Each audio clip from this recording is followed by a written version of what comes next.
प्रत्येक वर्ष 2 नवरात्र आते हैं। पहली नवरात्र चैत्र मास के नवरात्र, जिसे चैत्र नवरात्र भी कहा जाता है, वहीं दूसरी नवरात्रि आश्विन मास में पड़ती है, जिन्हें शारदीय नवरात्र के नाम से जाना जाता है।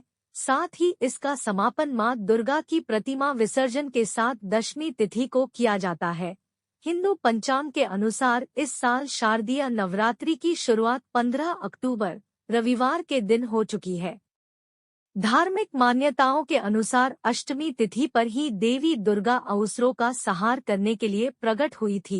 यही कारण है कि नवरात्र की अष्टमी बहुत ही खास माना जाती है। नवरात्र की अष्टमी तिथि पर मां दुर्गा के 8वें स्वरूप मां महागौरी के स्वरूप की पूजा की जाती है। साथ ही इस दिन कन्या पूजन का विशेष महत्व माना गया है।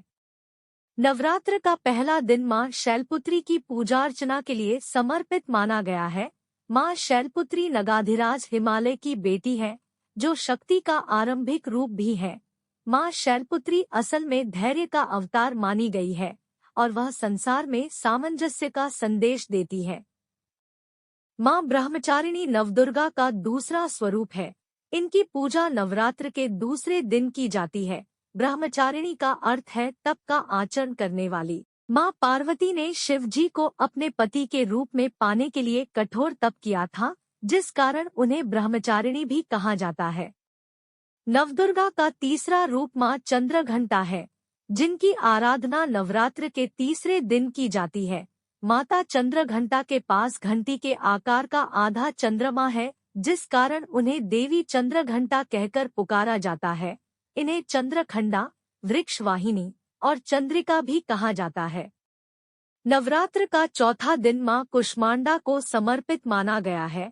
माना जाता है कि जब पृथ्वी का नामोनिशान तक नहीं था, जब मां कुष्मांडा ने ही ब्रह्मांड की रचना की थी। वह सूर्यमंडल के भीतर के लोक में निवास करती है और यहाँ निवास करने की क्षमता और शक्ति केवल इन्हीं के पास है।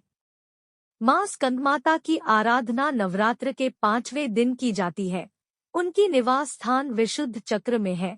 मां दुर्गा के इस रूप में कार्तिकेय, जो युद्ध के देवता है, को उनकी गोद में दर्शाया गया है। यही कारण है कि कार्तिकेय को स्कंद के नाम से भी जाना जाता है।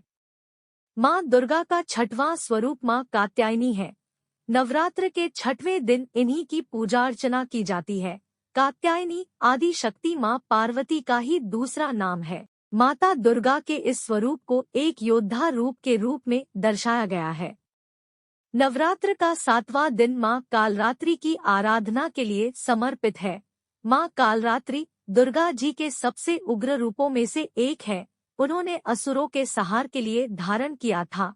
देवी कालरात्रि को काली, महाकाली, भद्रकाली, भैरवी, चामुंडा, चंडी आदि नामों से भी जाना जाता है। नवरात्र का 8वें दिन मां दुर्गा के 8वें स्वरूप मां महागौरी को समर्पित है। जैसा कि नाम से ही स्पष्ट है कि इनका वर्ण पूर्ण रूप से गौर अर्थात सफेद है। साथ ही इन्होंने सफेद रंग के वस्त्र भी धारण किए हुए हैं। माना जाता है देवी महागौरी की पूजा मात्र से भक्तों के सभी पाप कट जाते हैं और साधक को अक्षय पुण्य की प्राप्ति होती है। मां दुर्गा का 9वां स्वरूप मां सिद्धिदात्री है। नवरात्र के आखिरी यानी 9वें दिन मां सिद्धिदात्री की पूजा कर उनकी कृपा प्राप्त की जाती है। जैसा कि नाम से ही ज्ञात होता है, मां सिद्धिदात्री अपने भक्तों की सभी प्रकार की सिद्धियों को पूरा करने वाली है। हम आशा करते हैं कि हमारा यह प्रयास आपको अच्छा लगा होगा। यदि धर्म से जुड़ी ऐसी ही जानकारियां सबसे पहले पाना चाहते हैं तो घंटी बटन दबा के सब्सक्राइब जरूर कर ले, जिससे आने वाली जानकारियां आपको तुरंत प्राप्त हो सके। धन्यवाद।